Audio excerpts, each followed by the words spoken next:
Hello everybody and welcome to a brand new video on the Constructed Criticism YouTube channel. I'm Spencer, and this is a deck tech on a deck that nobody's played yet. We're talking green, red, ramp in Pioneer! Dude, I'm so excited for this. So here's the thing. I was not a believer in a Boreal Grazer. And because of that, I wasn't sure how you could make green-red ramp work. This is a question that, when Pioneer was announced, people just came clamoring to me. They're like, Spencer, green-red ramp, show me your list, show me your list, show me your list. I'm like, I don't know. Like, we don't have any 2-mana ramp spells. Farseek's banned. Not banned. It's not in the format. I apologize. But either way, it was just something that I wasn't sure what we were supposed to do with it. So I immediately went into Green Red Devotion. Was really excited about that. Was posting about that in our Constructed Critics group. So if you become a patron of $5 or more on patreon.com/ccmdg, do join that group. This list we're talking about, it's already posted in there. So as I'm recording this, before editing, before anything else, it goes up there first. So check that out. But either way, this was not something that I had thought about. I knew that Dragon Lord Atarka was really powerful. I knew that obviously there were powerful ramp spells, and ramp was something I tried a lot of times in Standard. I don't think that I put together that you could in fact play a ramp deck, because even though piece A or piece B was missing from one Standard format, when you actually put them all together, you get a pretty decent ramp deck. So this weekend I played Mono Green at our local Pioneer 1K, split the finals, super awesome, super fun. Shout out to Game Grid, they were super awesome. Shout out to Nick Del Toro, it's not his real name, but he knows, he gets the joke. Shout out to Joe, just kind of shout out to the whole weekend. It was really fun. Shout out to Mason Clark, who I gotta work on this deck with. But the Mono Green deck was really cool because it kind of showed me the way into what I wanted to do. And some of the work that Mason put in, some of the work that, I need to get this name right before we move forward. The work that Raging Tilt Monster put in, all of that is really important to kind of like what this deck is doing and what it's trying to do. So, with that being said, let's get right into this. I'm going to read off the main deck here. We have 4 Boreal Grazer, 2 Dragon Lord Atarka, 4 Elvish Rejuvenator, 1 Golos Tireless Pilgrimage, 1 Ulamog, that's right, 1 Ulamog, 2 Walking Ballista, and 2 Worldbreaker as creatures. As instants, we have 4 Once Upon a Time. As Planeswalker, we have 3 Ugin Spirit Dragon. As sorcerers, we have 1 Grow from Ashes, 4 Hour of Promise, and 4 Nissa's Pilgrimage. So the first thing that I want to say is I was wrong about a Boreal Grazer. Oh, we should read the lands.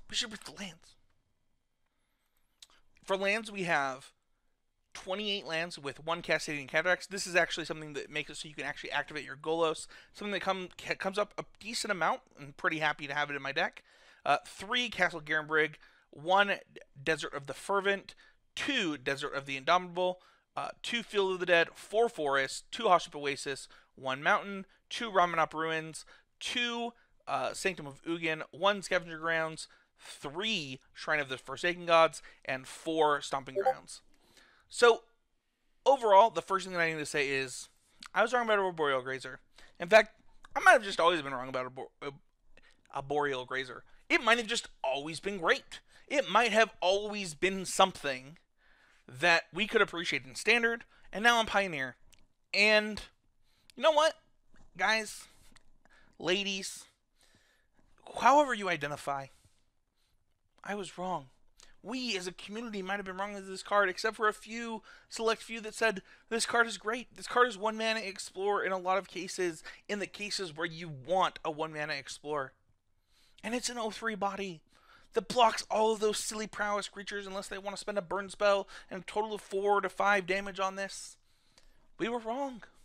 Grazer's great. And it is a ramp spell that I am happy to play. The next thing that we should talk about is kind of the other ramp spells. You know, Elvish Rejuvenator is a card that I was always high on. I think this card ends up being perfect in this deck. It fixes your mana in cases, you know, a large percent of the time. If you need a colorless source, you're probably going to find one. If you need a red source, you're probably going to find one. You have to have a green source in this deck. It's just like whether you played Volakut or whether you played green-red ramp of past formats, you know you need your green mana to operate. You got a mulligan hands that don't have green mana. You know, the other ramp spells that we should talk about are the actual spells. So Grow from Ashes. This one's important. You know, it acts as a 3-mana ramp spell or a 5-mana ramp spell, depending on where you're at in the game. It's something that I think that you actually get to cut Golos because of. Golos as a ramp spell is also a threat that you can actually get with Sanctum of Ugin. Whereas Grow from the Ashes lets you bridge really well. And Golos doesn't do that. So I would rather kind of split them rather than playing too many 5-mana spells. One of the things that I noticed is I had so many 5-mana spells, I actually didn't get a play from Grow from Ashes this weekend because I couldn't find one. Ugh. But I definitely had wished that I had one. That second Golos was always bad, and I was even not even playing the list that I wanted to play, where I wanted to play one less Walking Ballista, but I realized that that isn't what I wanted to do. I actually didn't want 2 Golos in my deck. The next one is Our Promise. This actually grabs deserts, and it grabs Field of the Dead, and there are a lot of times in the mono green deck that you could get 4 zombies by getting Field of the Dead and a desert to activate. I think in this deck, with more deserts, you might actually just go get 2 Field of the Deads and make, you know, 6 zombies.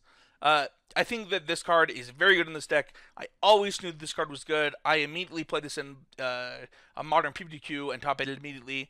This is one of the best ramp spells in Standard, and it's almost the Primeval, or this Pioneer, and it's almost the Primeval Titan of this format. This Pilgrimage is really good. When you have more spells, it gets better. I actually thought about adding Kozilek's Return and stuff like that, different types of spells to make this card a little bit better. But that being said, like, Cultivate, you have 4 forests, so it's a little bit worse in this deck because you have to grab basic forest. This is the only card that I am worried about. I would almost consider cutting one to play another Grow from Ashes. Like, that is how worried I am about the card. Or, you know, you could just cut a Haship Oasis for a forest and stuff like that. It kind of depends. I think that it's important to kind of figure out, like, how many forests do I need to make Pilgrimage playable. The first one can always be playable, but you kind of want to make the second one playable.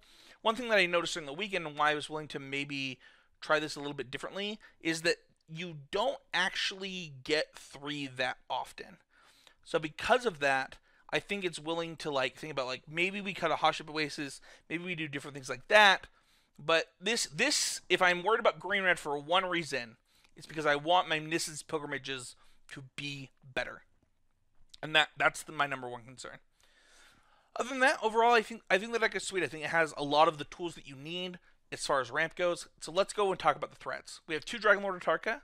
We have 1 Golos that acts as a ramp spell, and, you know, kind of a threat because we have Cascading Cataracts in our deck. We have 1 Ulamog. We have 2 Walking Ballista. This acts as a bridge spell and a threat, something that you can also sacrifice to Sanctum of Ugin, 2 Worldbreaker. This is the biggest change in this deck. I believe that Worldbreaker is one of the best ramp cards for this deck, for the format overall, and something that we should definitely be caring more about.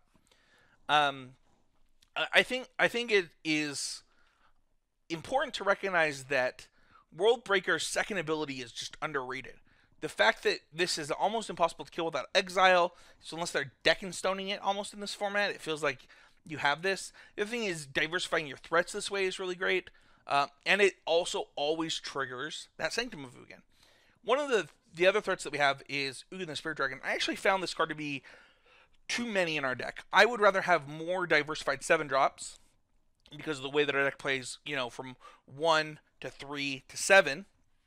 So we have 2 Dragonlord Atarka, 2 Worldbreaker, than being so reliant on an 8-drop, because I actually had a game that I lost where I was 1 mana behind every turn, and that had to do with how my deck was laid out. And when you're playing a ramp deck, you really need to match your ramp to your threats to make sure that your best draws are always your best draws, and kind of figure it out from there. But this deck is still an Ugin deck. Whether you're playing 3 like I'm playing, whether you're playing 4 like the mono green decks are playing, this Ugin is a really important card in this deck. Dragonlord Atarka, you'll see that we are actually kind of cutting Walking Ballista for that card. Walking Ballista is really good as a bridge card, but the Walking Ballista for 8 is just a 4/4, whereas, you know, you can get that Dragonlord Atarka down a turn earlier and wipe their board and really put the pressure on them. And I think that that's really important. Once Upon a Time is the card that we kind of haven't talked about. This actually is really important in the deck because it acts as an Arboreal Grazer. It acts as mana fixing. It acts as the Elvish Rejuvenator I need. If I need a 3-mana thing, if I need a threat, it can act as that. Once Upon a Time is actually really good in this deck. And also, I've cast it for 2 and hadn't hated it as much. Whereas when I play decks like maybe something like the Simic Stompy deck or things like that, it's a little bit harder. It's not something that I like as much. So overall, I think that Once Upon a Time is actually kind of pitiable to this deck existing. If it gets banned, I think this deck might actually be in trouble because it makes your Grazers, your Rejuvenators, and things like that, and being able to play the game in a way that is a little bit better. The other thing is, one of the things about adding Dragon Lord Atark is I can get it off of Once Upon a Time, whereas I can't get Ugin, and I think that's also important. So that's the main deck. Let's jump into the sideboard.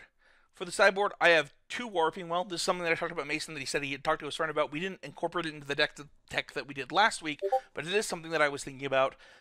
If the mirror becomes popular, I know this deck had 2 in the top 16 of the challenge this weekend. Obviously, Mason's deck had been super popular in MTGO. It's something you're going to want. If we look at something like Cindervines, I have 3 of. I think your worst matchup by far is Nexus.